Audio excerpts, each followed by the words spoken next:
Bonjour, Monsieur Fallu. Bonjour. Pouvez-vous nous rappeler, parce que dernièrement, là, on a beaucoup entendu parler du château du Buc. Malheureusement, il a été détruit par l'ouragan Fiona qui vient de passer. Pouvez-vous nous rappeler, la villa de Monsieur Julien-Édouard Alfred Dubuc, c'était quoi au juste? Puis pourquoi ça a une valeur patrimoniale autant? Ben, il faut savoir que M. Dubuc, c'était l'un des plus grands industriels au Québec, là, dans le domaine des pâtes et papiers, au début du siècle dernier, dans les années 1900. Il a travaillé surtout au Saguenay. La pulperie de Chicoutimi, c'est lui qui avait mis ça en place. Et lorsqu'il a été question de mettre sur pied un moulin de pâtes et papiers à Chandler, en Gaspésie, ben, les Américains ont fait appel à M. Dubuc. Et puis, ben, lui, quand il est venu travailler à mettre en place le moulin, ce qui est devenu plus tard la Gaspésia, ben, lui, il avait demandé à l'époque d'avoir une résidence d'hiver, sa maison, oui, mais aussi une villa d'été pour pouvoir se reposer, puis aussi accueillir des gens du domaine de la politique, du domaine religieux. C'était quelqu'un qui était proche de l'archevêque Bruchési de Montréal, etc. Et puis, c'est un gars qui a été député aussi au fédéral de Chicoutimi. Alors, c'est un personnage très important dans l'histoire industrielle du Québec et aussi dans sa région, le Saguenay, Lac-Saint-Jean. Alors, c'est comme ça que la villa, finalement, est devenue la villa du propriétaire de M. Dubuc, c'est-à-dire il était gérant de la compagnie. Et par la suite, la compagnie Gaspésia l'a vendu à un particulier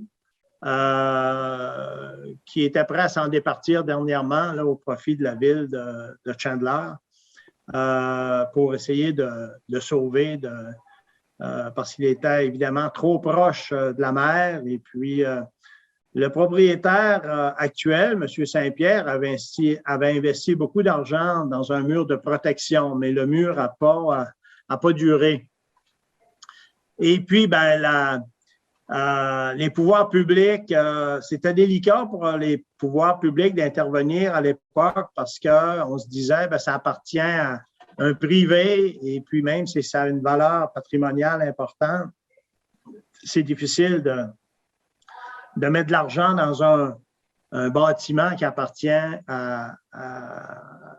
au domaine privé. Et puis, si on le fait pour lui, il faudrait le faire pour d'autres. Alors, c'est pourquoi ce dossier-là a tergiversé avec le temps. Sauf que la ville de Chandler, a eu une entente avec M. Saint-Pierre au printemps. M. Saint-Pierre s'est dit, comme il n'y a plus rien à faire, j'ai plus d'argent à y mettre, je vous le donne pour une pièce. Alors, c'est comme ça que le maire de Chandler, M. Gilles Darèche, a écrit à deux reprises, en mai et en juin, à la ministre de la Culture, lui disant qu'il voulait sa collaboration pour essayer de sauvegarder le bâtiment. Le sauvegarder, dans le fond, c'était de le démonter et de le replacer, peut-être pour le sauver là, des tempêtes de cet automne, là, le déplacer peut-être d'une trentaine de mètres. Maintenant, la ministre de la Culture a refusé. Elle a dit, je vous avais déjà offert, la ministre avait déjà offert 40 000 au propriétaire, mais déplacer le bâtiment, c'était évalué par des firmes autour de 400 000 Alors, le propriétaire avait trouvé ça un peu ridicule. C'est un peu une façon aussi de la ministre l'an passé de se départir du dossier. Et c'est dommage parce que la ministre avait le devoir et le pouvoir d'intervenir dans ce dossier-là parce que vous devez savoir que le patrimoine, c'est du domaine de la ministre de la Culture. Et puis, en juin 2020, déjà, la vérificatrice générale du Québec avait statué que le ministère de la Culture ne prenait pas ses responsabilités en termes de leadership aussi, en termes de préservation du patrimoine. Et la loi lui aurait permis, parce que, voyez-vous, il y a une loi qui a été promulguée en 2012 qui dit que lorsque, et je cite, lorsque La ministre est d'avis qu'il existe une menace réelle ou appréhendée, que soit dégradé de manière non négligeable un bien susceptible de présenter une valeur patrimoniale d'importance. Il peut, pour une période de 30 jours, ordonner toute autre mesure qu'il estime nécessaire pour empêcher que se dégrade la menace pour le bien, pour diminuer les effets de cette menace ou pour l'éliminer. Alors, la loi permettait à la ministre de vraiment mettre en place là, une opération de sauvetage.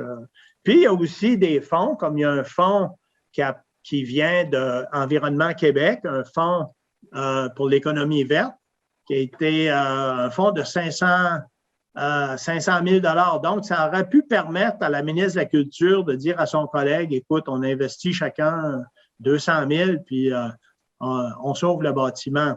Parce que le gouvernement, en même temps qu'il refuse d'intervenir pour la villa à Chandler, ben, ils investissent plus de 20 millions à Percé pour la villa James, qui est vraiment un bien intéressant, qui appartenait à un peintre américain. Alors, il faut questionner le nationalisme du premier ministre Legault qui dit moi, je suis prêt à sauver une villa qui appartenait à un peintre américain, mais pas une villa qui appartenait au plus grand industriel québécois dans le domaine des pâtes et papiers. Et c'était un peu incohérent de la part d'un premier ministre qui a été un brillant homme d'affaires. Je parle de M. Legault. Alors, voyez-vous, on ne sait pas pourquoi le gouvernement a refusé d'aider la ville de Chandler au moment où la ville était vraiment disposée à faire de quoi pour sauver le bâtiment qui est parti à la mer, comme vous le savez, par l'ouragan Fiona la fin de semaine passée.